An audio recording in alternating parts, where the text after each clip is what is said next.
अस्सलामुअलैकुम। मेट्रो1 न्यूज के साथ मैं हूं सबा शहजाद। हेडलाइंस आप जान चुके, वहीं आपको इस वक्त ब्रेकिंग न्यूज देंगे। एक अहम खबर कुलभूषण यादव केस के हवाले से आलमी अदालत इंसाफ अहम तरीन केस का फैसला आज सुनाएगी। पाकिस्तानी वक्त के मुताबिक फैसला शाम 6 बजे सुनाया जाना था। भारतीय जासूस को 3 मार्च 2016 को बलूचिस्तान से गिरफ्तार किया गया था। कुलभूषण ने कराची और बलूचिस्तान में दहशतगर्दी का एतराफ किया। भारत ने कुलभूषण की बरियत की दरख्वास्त दायर कर रखी है। इस वक्त अहम खबर दे रहे हैं आपको। पाकिस्तानी वक्त के मुताबिक केस का फैसला शाम 6 बजे सुनाया जाएगा। अब शाम के 6 बज चुके हैं।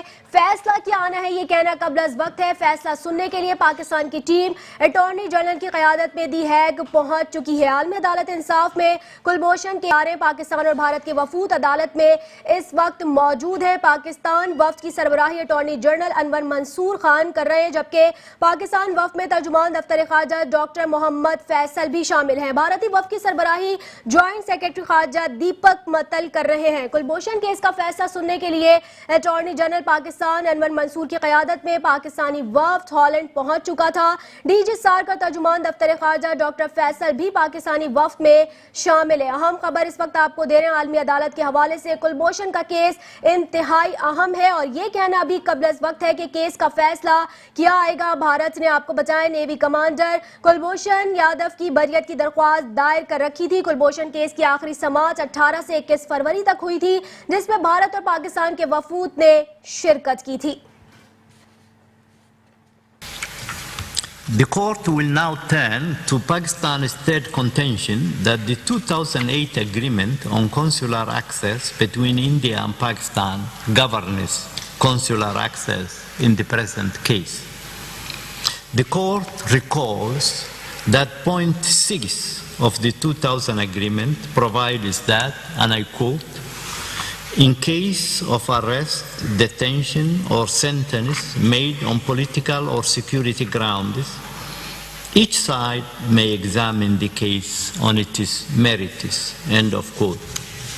It also recalls that in the preamble of the agreement, the parties declared that they were, and I quote, desirous of furthering the objective of humane treatment of nationals of either country arrested, detained, or imprisoned in the other country, end of quote.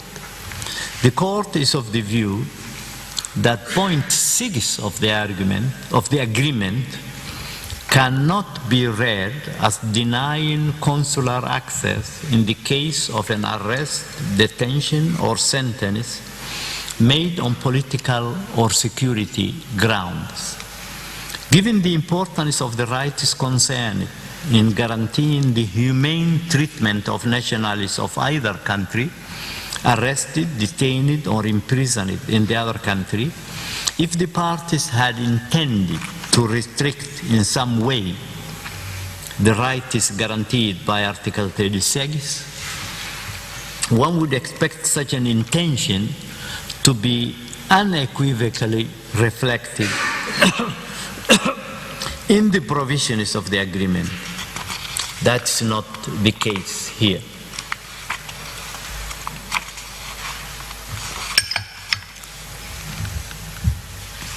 Moreover, as already noted, with reference to the alleged exception of espionage in the Vienna Convention, any derogation from Article 36 of the Vienna Convention for political or security grounds may render the right related to consular access meaningless, as it would give the receiving state the possibility of denying such access.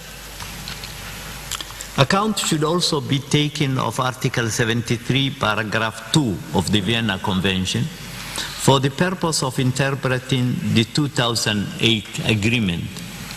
This paragraph provides, and I quote, that nothing in the present convention shall preclude states from concluding international agreements, confirming or supplementing or extending or amplifying the provisions thereof, end of quote. The language of this paragraph indicates that it refers to subsequent agreements to be concluded by parties to the Vienna Convention. The court noticed that the Vienna Convention was drafted with a view to establishing, to the extent possible, uniform standards for consular relations. The ordinary meaning of Article 73, paragraph 2, suggests that it is consistent with the Vienna Convention to conclude only subsequent agreements which confirm, supplement, extend, or amplify the provisions of that instrument, such as agreements which regulate matters not covered by the Convention. The parties have negotiated the 2008 agreement in full awareness of Article 73, paragraph 2 of the Vienna Convention. Having examined that agreement, and in light of the conditions set out in Article 73, paragraph 2, the Court is of the view that the 2008 agreement is a subsequent agreement intended to confirm, supplement, extend, or amplify the Vienna Convention. Consequently, the Court considers that point 6 of that agreement does not, as Pakistan contends, displace the obligations under Article 36 of the Vienna Convention. For these reasons, the Court finds that none of the arguments raised by Pakistan concerning the applicability of Article 36 of the Vienna Convention to the case of Mr. Jadhav can be upheld.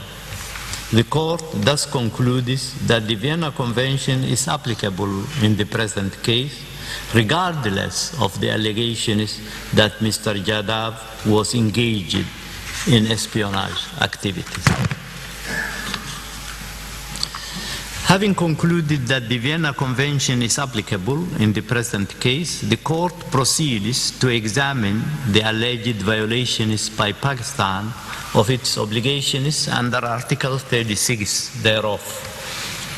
India contends in its final submissions that Pakistan acted in breach of its obligations under Article 36 of the Vienna Convention, first, by not informing India without delay of the detention of Mr. Jadhav. Second, by not informing Mr. Jadhav of his rights under Article 36.